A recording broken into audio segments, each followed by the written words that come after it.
Last week I investigated basket heights and ball sizes for youth players. So I wanted to make some new recommendations for the Playmakers Basketball Development League, and try to figure out what's the best height of basket to use for youth players at different age groups, and also what's the best basketball size to use for those age groups.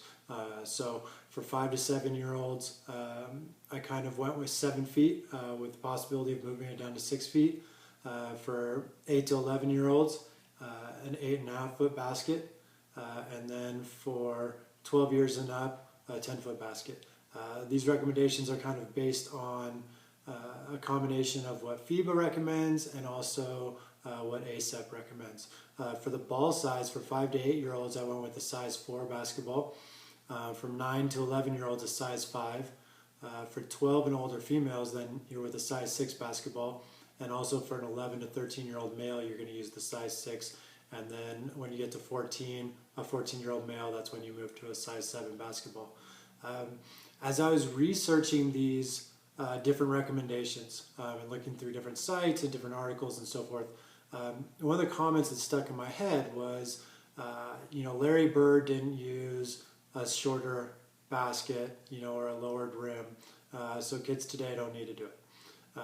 And this, it brings up 2 points. Number one, again, just because one player did one thing does not mean that that one thing is then applicable to everybody else.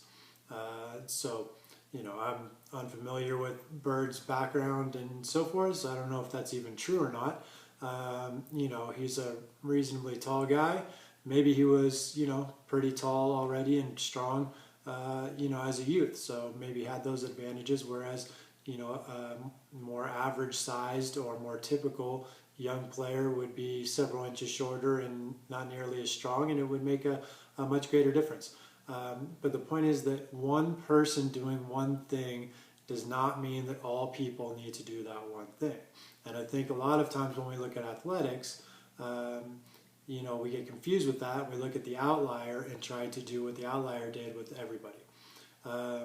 The second point, and the more important point, I think, is when Larry Bird was growing up, I imagine he started basketball at a later age, and he probably played multiple sports. So I know,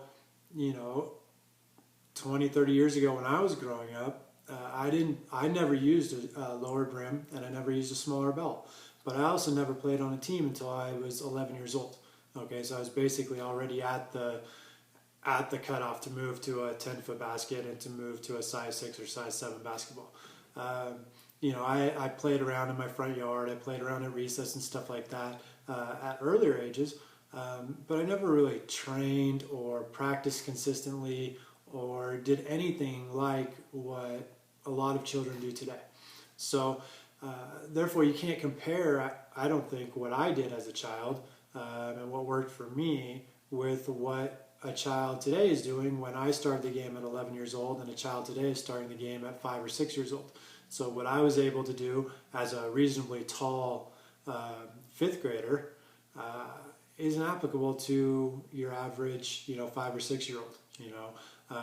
And so I think because we want to start earlier and earlier and earlier with basketball, these changes have to be adopted.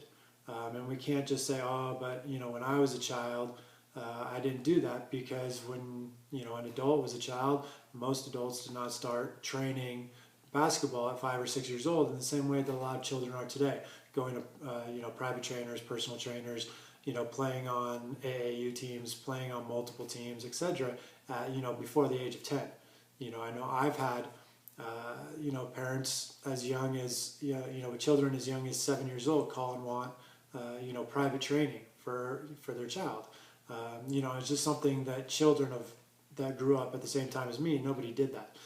And so, and basket height and ball size is just one issue or two issues that, need to be factored in when we're talking about how these children who are playing at these young ages, how the game should be taught, how the league should be administered, and etc. Because, again, their development is much different than my development or people of my generation who started at a later date, who played multiple sports and really didn't specialize in basketball or do a ton of shooting, maybe even until their high school years when they were, close to, the end of puberty or reaching their adult height. So again, I think with children, it's imperative that we lower the rims, use smaller balls, and that's going to enable more children to develop more consistent or better shooting technique than if we're constantly just giving 5 and 6 and 7 year olds, a size 7 basketball and having them shoot at a 10-foot hoop.